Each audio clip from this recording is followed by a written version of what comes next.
What are the key differences between the property markets in Sydney, Melbourne and Brisbane? And what will your money buy in each city? Welcome to Your First Home Buyer Guide, the podcast for first home buyers who want to move it along and become homeowners. But most importantly, it is for you to become an educated home buyer. I'm Meighan and that was Veronica. We're both buyer's agents and probably old enough to be your mum. But it's a good thing because between us we've got over 45 years experience to share with you and bucket loads of stories about avoidable mistakes. Together we're going to make sure you get unbiased and real information you can rely on. Allow us to guide you on your home buying journey. We want you to become an educated home buyer so that you can stop looking for your first home and actually become a proud homeowner. We've got loads of great tips for you in this episode, and if you'd like more useful tools, head over to the website homebuyeracademy.com.au, and there you'll get access to our free mini course, How to Price a Property Like a Professional. You will also find the holy grail of home buying education, Your First Home Buyer Guide, the online course for people who want to become educated home buyers. We created this for you to help you get on the right path to home ownership for your first home and beyond. But before we get into the interesting stuff in this week's episode, we've got the boring bit,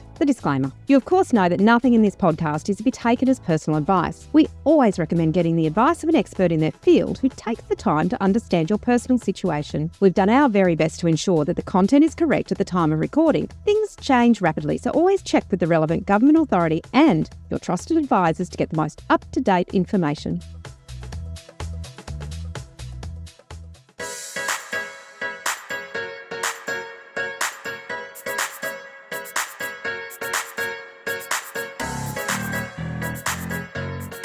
Today we're talking about the differences in our three most populated cities in Australia, Sydney, Melbourne and Brisbane. The housing itself varies, as do prices and market conditions. Now this episode is a little bit of a long one, so strap yourselves in because three heads are better than one, and we've invited Melbourne buyer's agent Cate Bakos to have an in-depth discussion with us, and we hope this will be enlightening for you. I'm Veronica Morgan, this is Cate Bakos and Meighan Wells, and we are comparing the property investment landscape in Brisbane, Sydney and Melbourne. That's the eastern seaboard of Australia. So watch this video if you want to know, what does your money buy you in each city in 2024? Which city offers the best long-term investment opportunities? What's happening with rents in each location? And I'm going to hand it over firstly to Meighan to introduce herself and why the hell we should be chatting about this stuff and sharing this intel with you. Thank you, Veronica. I'm excited to be here, actually, because this is one of the first times that I've actually been able to drive the conversation together with two other very well-regarded colleagues in other states to actually say what is happening, what are we seeing and what is real, as opposed to what you might be reading in the media. So I'm Meighan Wells. I'm the Principal of Property Pursuit Advisors in Brisbane. We've been going for 20 years. We've had feet on the ground for a very long time. And what I'm hoping that I can share with you tonight is what's really happening so that you can make really well-informed decisions about which city you might want to invest in. I love this. I'm Cate Bakos and it's a joy to be chatting with you both. We enjoy our off-the-air conversations and it's wonderful to put this together for the listeners, viewers.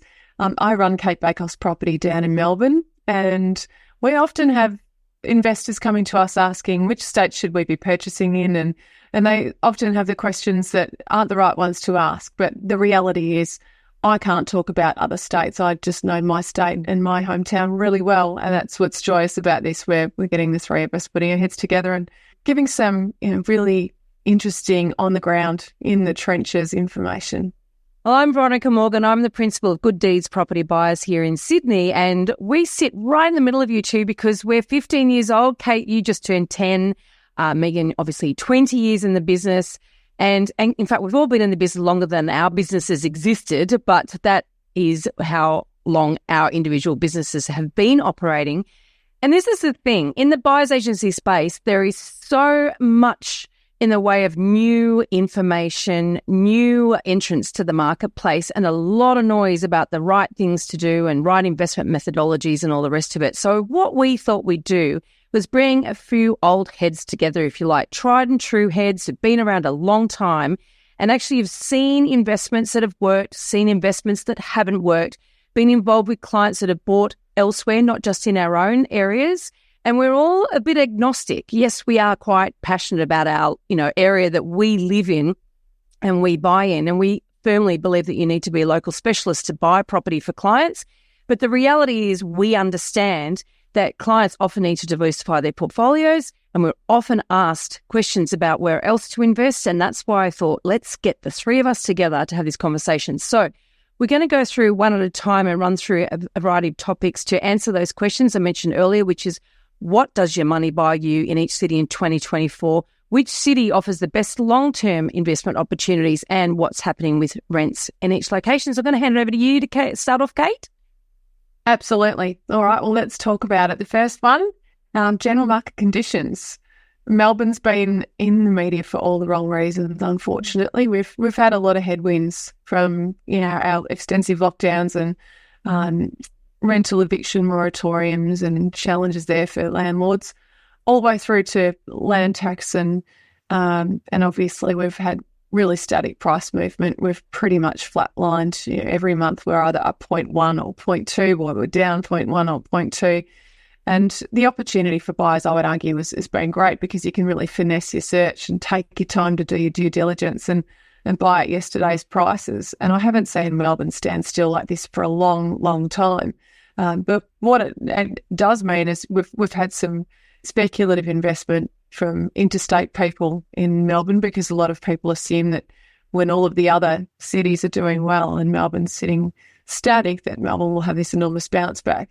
Now, there's no doubt about it. If you look over the history charts and you track when Melbourne's been on the league ladder positioned against other capital cities, we've had our fair share of moving up and down that league ladder. So it's not uncharted territory as much as people think it might be.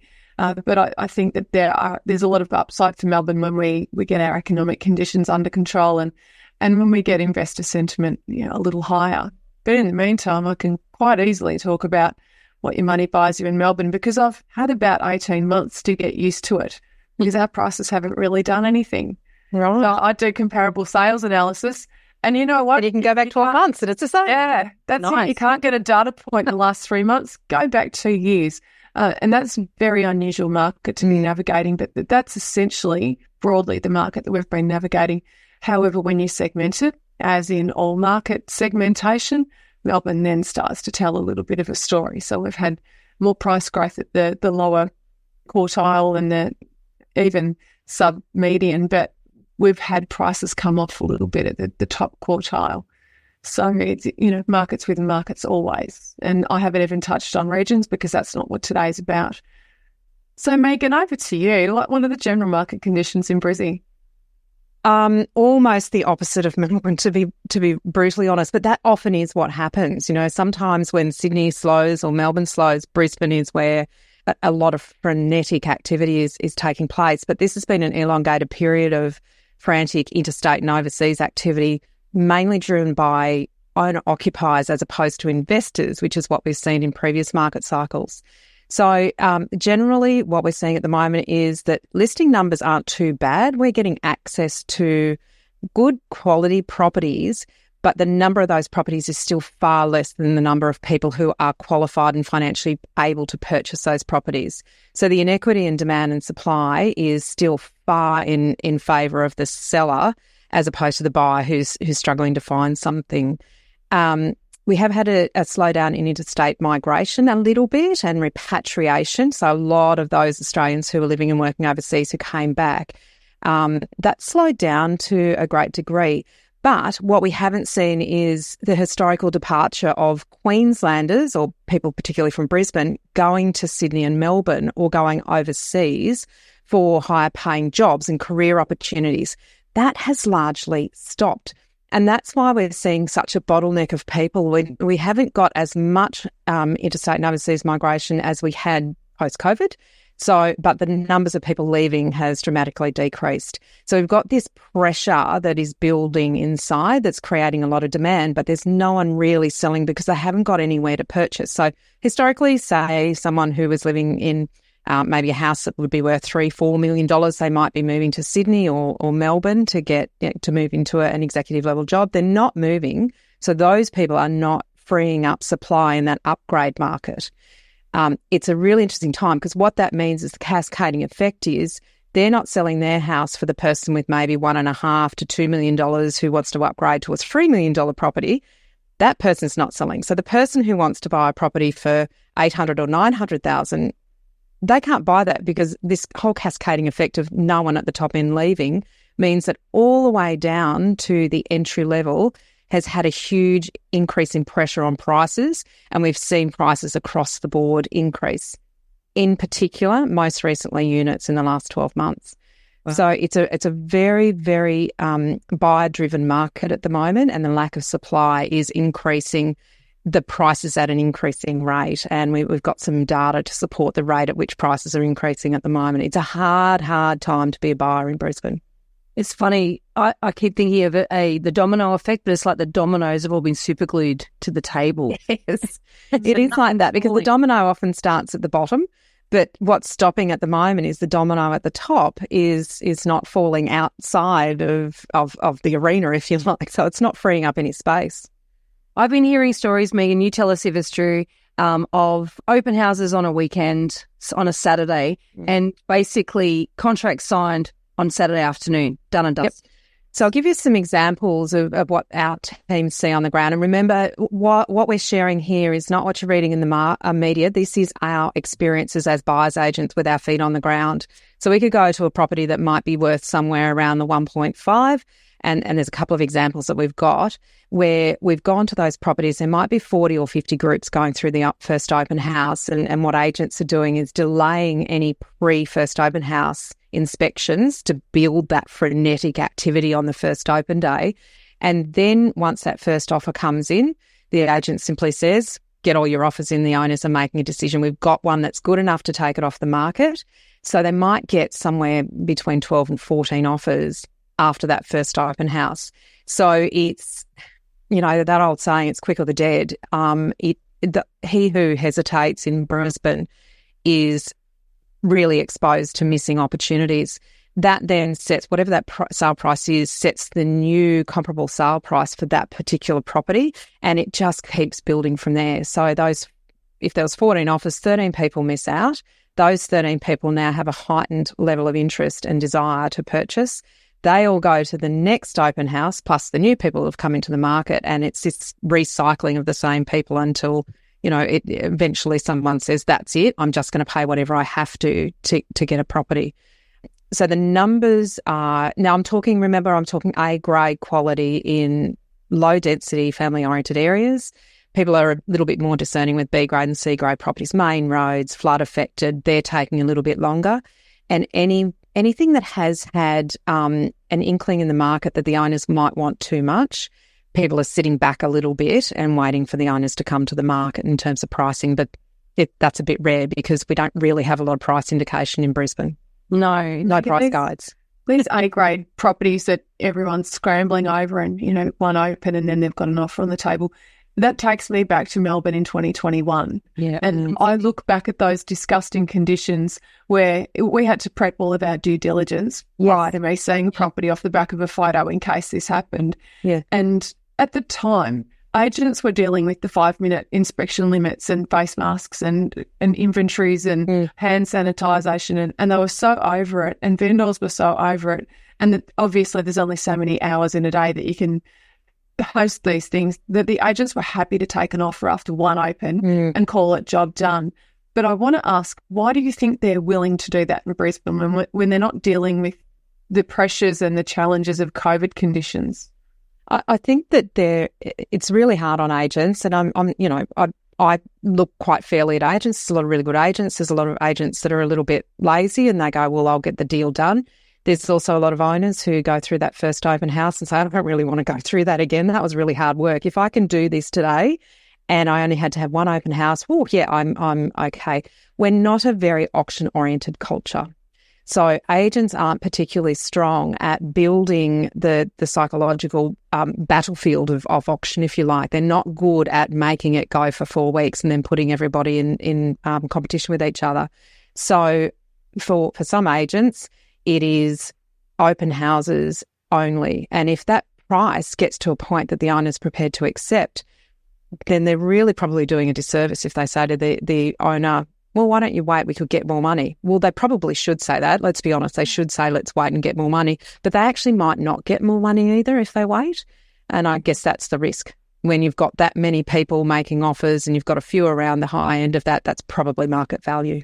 I've got a theory on this too. I think that this is something that, Meighan, I didn't add in the intro, but you and I are co-founders of Home Buyer Academy. So it's an online course for first home buyers.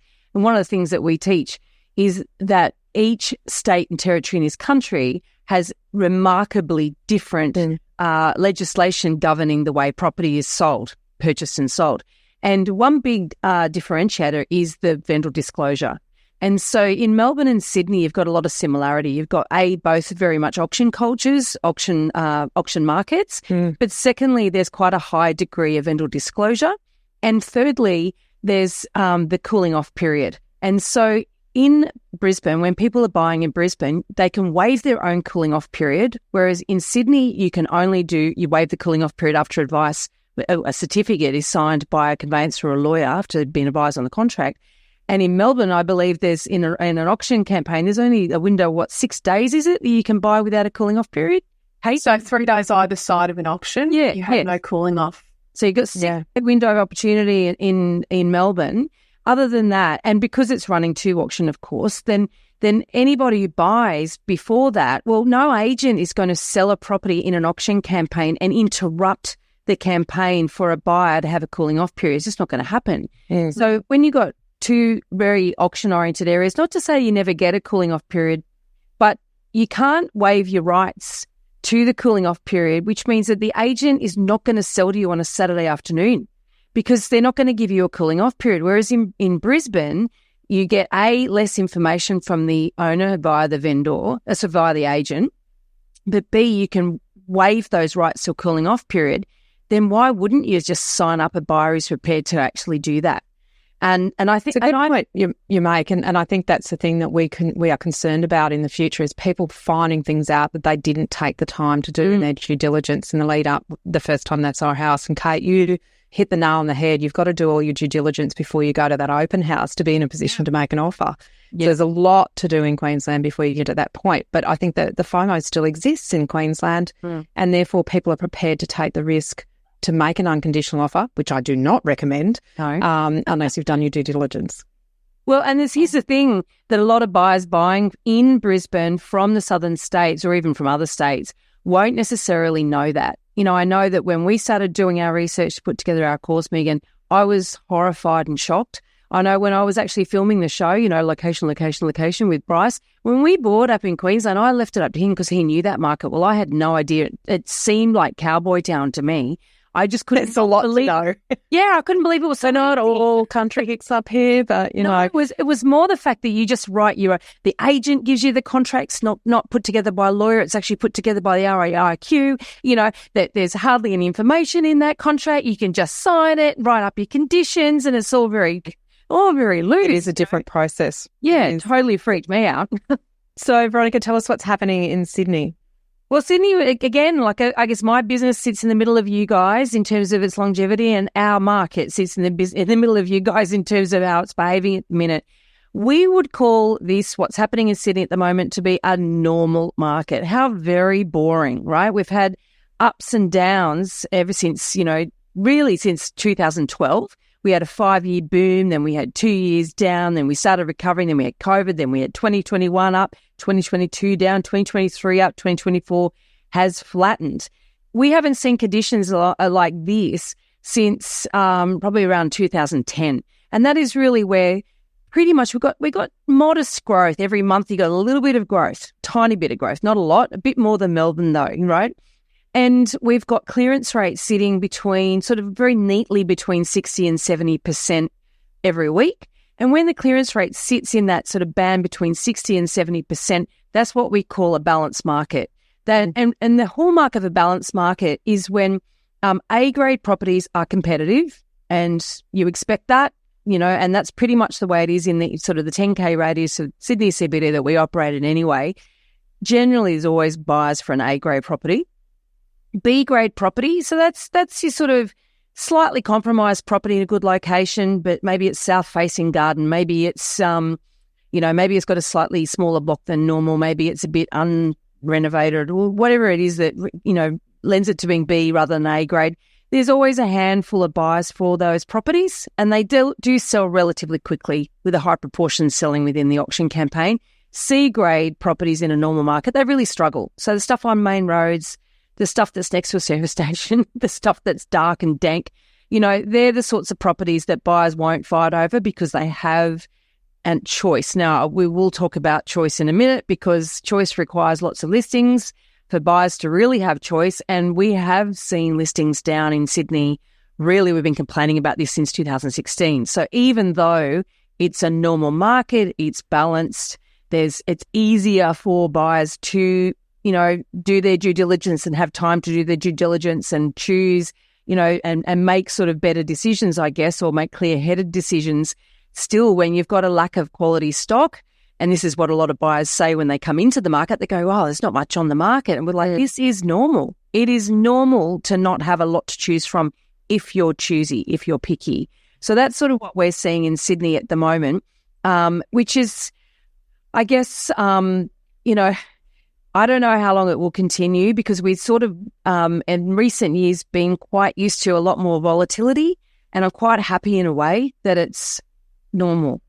Anyway, it's less pressure, isn't it? And we talked about agents having 14 offers on properties. Imagine having to tell those other 13 people that they missed out. It's an emotional roller coaster. Yeah. Well, they get blamed too, don't they? I mean, they do. They certainly do. I would have paid more. Yeah, afterwards. I would have paid more. It's a nasty thing to say, really, I think, for any buyer. You get your opportunity, but sometimes people think that they're being taken for a ride too, and that's a really hard thing to. But if you see 40 people at the door, it's pretty obvious. It's not like their property's had 200 days on market and you're the first person that's gone through it. I mean, you can say there's live competition. Yeah, and very visible live competition. And it's very easy to see from what's been happening in an area, particularly if you've missed out a few times. You have that experience of there are other people who are financially capable to buy in your price range. And we're going to talk about what you can buy in each of our cities in different price ranges shortly. So, Cate, even though Melbourne's quite flat and not normal, but a bit depressed, shall we say, are there any particular price ranges or property types, or maybe even, pockets where you're seeing that there is more competition? And on the converse, the other side of that, is there a sweet spot for investors at the moment? I love this question. There is a bit of competition between first-time buyers for the typical first-time buyer stock. And, that's a hard word to use, typical, because Melbourne's had so many swings and shifts since COVID, but anything that's really well located is doing quite well at the moment. And we've had pretty good appetite and pretty good opportunity for first-time buyers. And I would argue, in all of the time that I've been in this industry, which is over 21 years now, I haven't seen it this good for first-time buyers. I'm not saying it's easy for them. I'm saying it's been very, very hard for them for periods over the last couple of decades. And we've got state-based and federal initiatives and incentives, and I think that's made a big difference. And certainly in Melbourne, where prices have stood still for them. I mean, let's talk about first-time buyer behaviours. They're skittish at the best of times. They take a long time to make a decision they're comfortable with. They can't make a decision on one open because they've got to bring through mum and dad and then the in-laws and then the friends. And so our conditions are really conducive to, better buying conditions for first-home buyers right now. I'll freely say that. It's not highly competitive because someone who can act fast can still come in and blow it out of the water and take the keys. When we talk about the highly competitive price range, price points though, it's the family homes that aren't super expensive.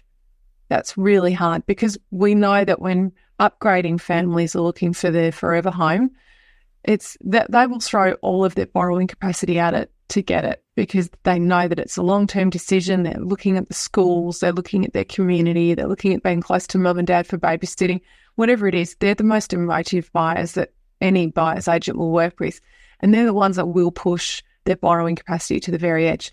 Now, we've also seen that borrowing capacity drop because we've had interest rate increases and we've got the buffer rates still in place. And so they know that they can afford it. It's just that the bank is saying this is where we'll loan to you and this is where your limit stops.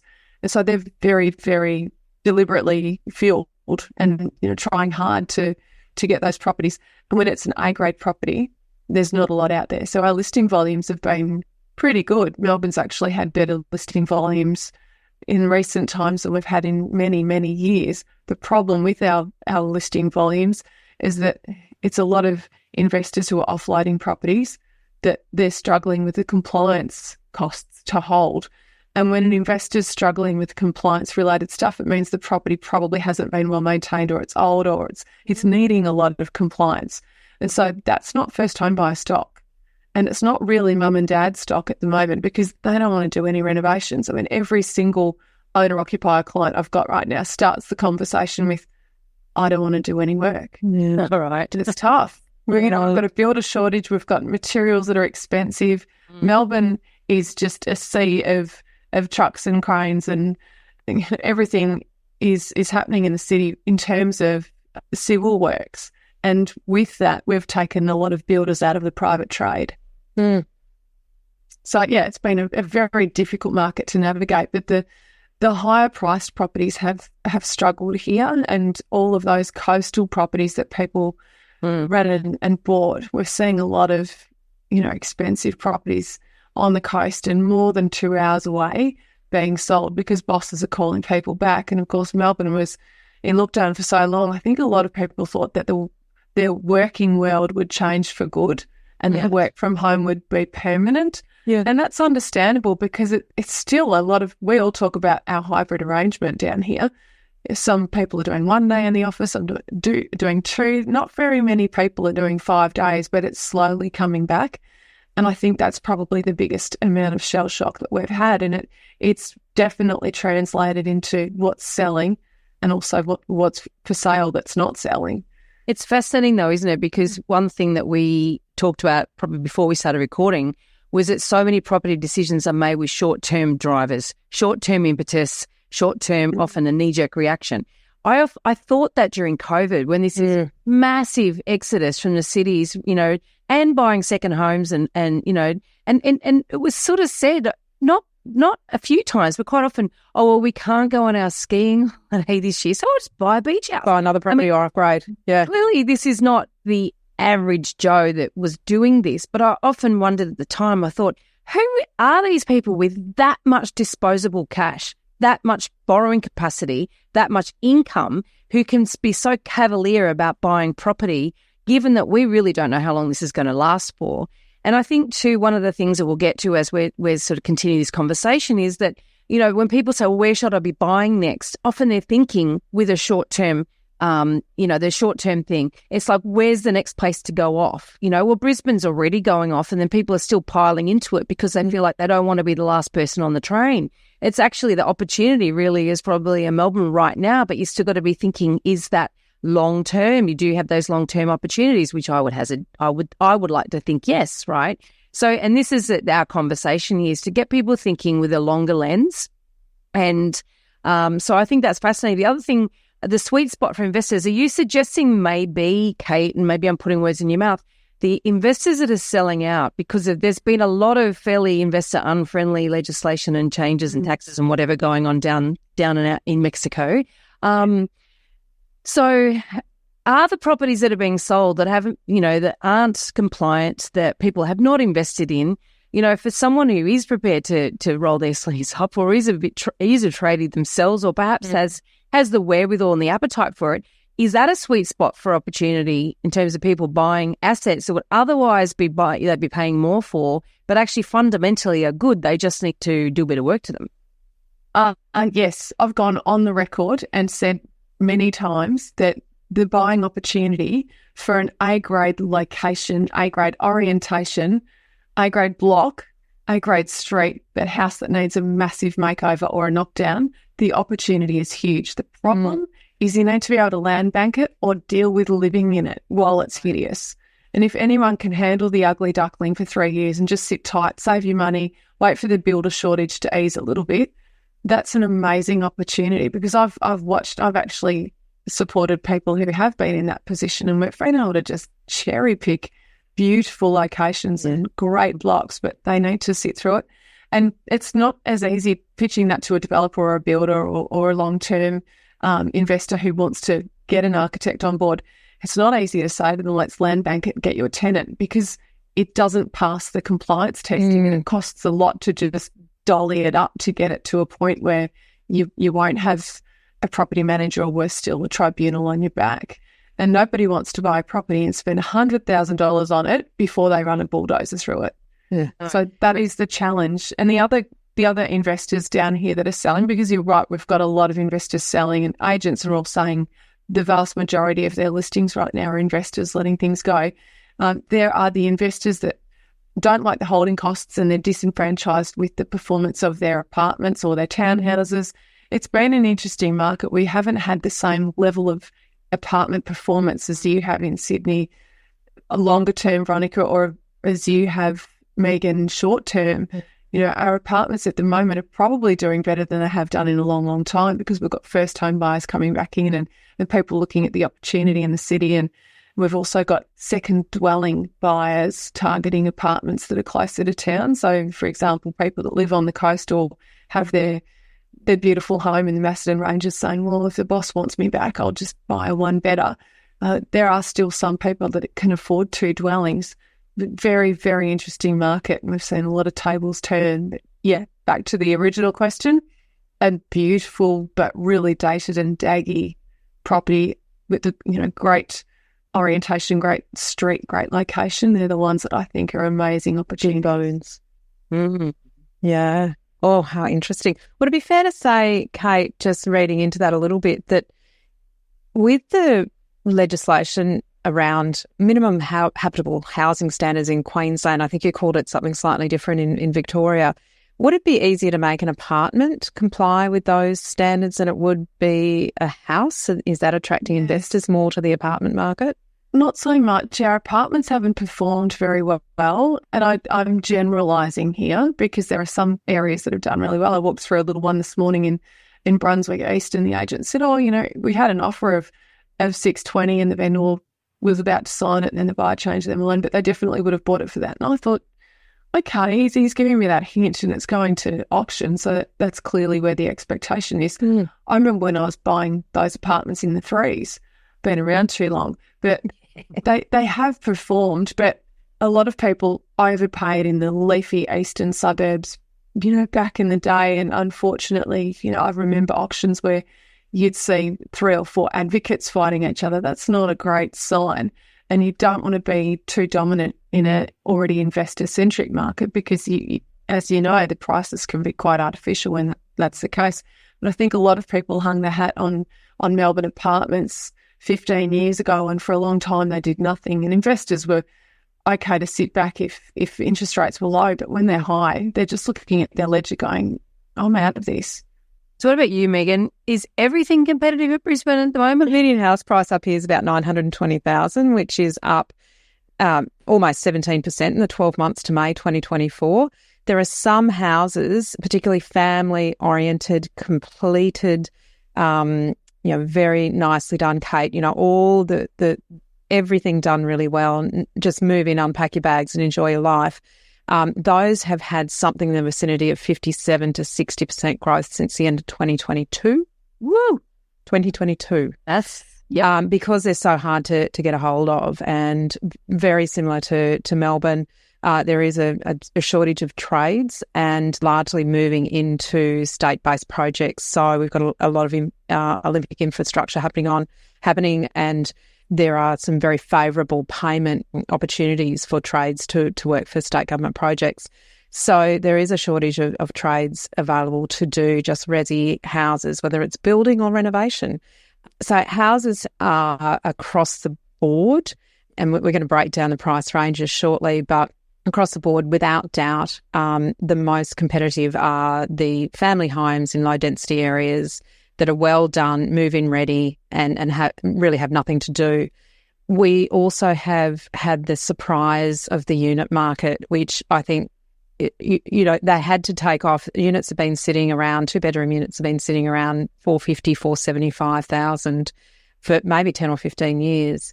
And there was a period of oversupply. That oversupply has been greatly soaked up by people saying, well, if I can't buy a house, I'll live in a unit. and no further construction. So after we went through our oversupply and a few developers pulled their projects and said, well, I can't get my pre-sales, I won't do the development, they now can't make the feasibility of the project work. So they're now, even though the resale values are there, they can't actually make the feasibility from the development point of view work. So we haven't got any new supply coming on. So units have gone up about 16% in the 12 months to May 2024. And that is the biggest period of growth that we have seen since, look, I couldn't even tell you what the historical data is, but that has been, I think, the biggest surprise is you now can't buy a unit for less than, say, $550 for a 2-bedroom unit in Brisbane, whereas you used to pay $450, $425 for the same unit less than 12 months ago. So that market, I think, and there's a lot of reasons for that. A lot of first-time buyer activity. Units generally have a greater yield for investors and lower and the perception of lower maintenance.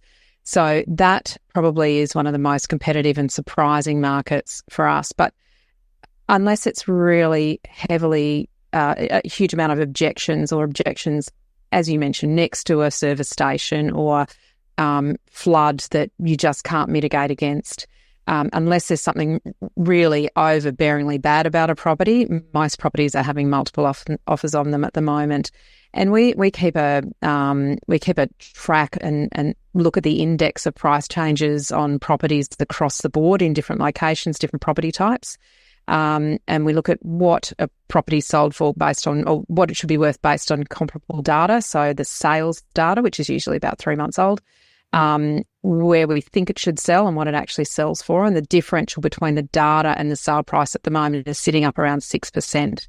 So that's properties that are 3 months old, the sales data, and what the new property sells for. The difference is about 6% in 3 months, generally across the board. That's pretty rapid growth. Mm. Yeah. Yeah, it's too rapid. I'm getting flashbacks to 2021. I remember being so entirely stressed out. Like that since 2021. This started in October 2020, this pressure on prices. It's been going consistently since then without abating. It's remarkably hard. So they're probably our competitive price ranges are everything. Yeah. You just can't really buy unless there's oversupply. You go into those outer areas where there's still house and land packages to be released and they're not having upward pressure on prices. Interesting. And I guess a little bit what we're talking about is a little bit biased towards the inner rings, certainly for me. Are you too, Cate? You sort of more thinking inner rings when you're talking rather than the outer suburbs? Not necessarily. I'll go for middle ring if they're gentrifying. And that's driven by price. Yeah. Nobody comes to me and says, I want a gentrifying area and I've got, X dollars. They are trying to do something in the metro as close to the CBD as they can get with the money that they've got when they're chasing capital growth. And so that doesn't mean that they won't get performance. They will. It just might be a bumpier ride because we're talking about, like anything, an ugly duckling area, you've got more challenging tenants. And so you've got to be prepared for those conditions. You're not necessarily talking about, a couple of medicos or, a couple of lawyers. It's not the same. And also gentrification actually takes years. I mean, we look at Marrickville in a West Sydney suburb now. It's really quite diverse. It's a very large geographically, and it's very diverse in terms of its stock. You've got little workers' cottages right up to 4-bedroom homes. You've got apartments. You've got industrial still. You've got some converter warehouses. You've got sort of gin distilleries sitting amongst bakeries, sitting amongst coffee roasters. But it's really vibrant. But 20 or even 15 years ago, people would come to us. At the beginning of Good Deeds, they come to us and say, oh, look, if I have to, I'll live in Marrickville, And we really only started seeing that shift probably be about, say, 8 or 10 years ago, And so people... So you might have started that, you might have actually driven that gentrification process yourself, Veronica, putting your clients in there because you knew what was coming. Supposedly, John McGrath did when he quoted that it was the Paddington of the Inner West, which is, But anyway, so you can almost, it's correlation or causation, not quite sure. So tell us what's happening in Sydney, Veronica. What are the most competitive price ranges and property types you're seeing? Look, certainly in that sort of, we focus on the 10K radius, but like you, Cate, we'll push out to sort of 15, maybe 20 if necessary. And 4-bedroom homes, 4-bedroom family homes are really in demand. And particularly because in those inner areas, the block sizes are smaller, it's actually quite difficult to get a well-balanced 4-bedroom home where you've got, 2 living areas and 2 bathrooms and enough outdoor space as well that balances it, plus parking, right? So if you have anything like that, they are just so rare that people will fight over them. So they, if they're well located, particularly with a good aspect, and even if they're a period home, it's been renovated with a modern extension at the back, then bang, bang, bang, really fantastic, right? So at the other end of the scale, sub $1 million is red hot. Now that is first home buyer territory, a little 3-story red brick walk-up units, that type of property. And a lot of them are great sturdy little buildings as well. Some are not so sturdy. Some have been owned by predominantly investors for many years who have not invested in these buildings, and they are actually getting to an age where there's a lot of work being done on these buildings, right? So that said, a lot of first home buyers are unaware of all of that, and they are fighting very hard over properties that are under that $1 million threshold. And in New South Wales, you get free stamp duty up to a purchase price of $800K, and then you get concessions, or it sort of fades out up to $1 million. And even though it's like they butt right up against $1 million, even though they actually don't get a stamp duty concession at $1 million, it's sort of funny how they got this sort of set price in their heads. But it does mean you get a bit more bang for your buck if you do push over that $1 million threshold. And of course, in Sydney, investors generally buy apartments because of the high cost of houses, and you can get often a better yield on apartments. And if you're very careful, you can also get solid capital growth on apartments. It doesn't mean that you have to sacrifice capital growth. So that's all about location. It's also about the type of building, but also it's about the apartment within a building, as you know, right? And obviously, we avoid high-rise buildings and areas where there's a lot of homogenous stock, because we do have areas of oversupply. Absolutely, we do in Sydney. And we do buy in specific suburbs where really lifestyle is driving the desire to live there, because that will appeal to both owner-occupiers and tenants. So that's all been happening. It's the two ends of the spectrum, if you like. It's the larger family home and the first home buyer territory that are busy in Sydney. I'm fascinated by that first one, Veronica, and not that Melbourne's flying, but if there's one category of dwelling types that is doing okay, it's the 4 and 5 bedroom properties in the inner 10K radius. And no surprises there. Your price points are dictated by your income levels, and your income levels usually suggest that they're white-collar workers who have desk jobs. Many of them would, and they need to study. They need to work from home. So all of a sudden, your 2-bedroom buyers turn to 3 beds, and your 3-bedroom buyers turn to 4 beds. And every family that comes to me, they grit their teeth and say, "Oh, we'd really love 5 bedrooms." I just think this is really hard, because we're talking about turn of the century. I mean, I'm in the inner west, so we didn't have mansions back in 1900 that were workers' cottages. And so you've got these elaborately extended and renovated single fronts with, awesome upstairs parents' retreats. And it's very hard to find one of those. And when you do, the person who, did it, they want to get 25 years out of it. Your tenure's not 7 years. So they're so rare. And then it's an old renovation when they sell. Yeah, that's what we sort of find here is that once they're finished with the family size home, it's a very old renovation that needs to be re-renovated. And that's not as attractive to people who want move-in ready.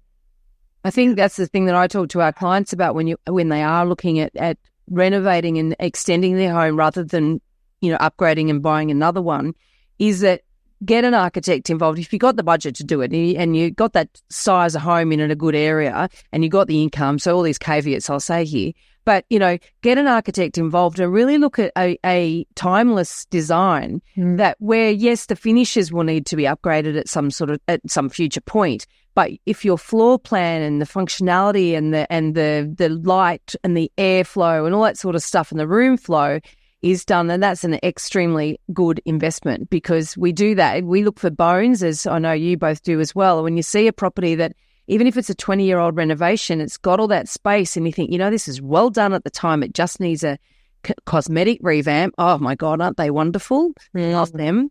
So true. And that was part 1 of our East Coast market update. Tune into episode 196 next week when we're going to finish off the conversation. In this episode, we've only touched on a tiny part of the huge amount of things you need to know to become an educated first home buyer. There is so much more for you to do. You can learn all of the steps in the right order and avoid all of the mistakes that others have made in our 10-step online course for first home buyers. If you'd like to learn more about the right process and avoid making rookie errors, become an educated home buyer. Head over to the website, check out your first home buyer guide, the course that we have created for you. And don't forget to subscribe to the podcast so you won't miss an episode. And if you've liked what you've heard today, please give us an iTunes review. It helps other people find us. And of course, I know it's a bit cringy, but we're going to ask for 5 stars. Thank you. Thanks for joining us. We hope you've found this really useful. And if you have, please share the love with others who you know are in the same boat. We'll be back next week with more priceless stuff.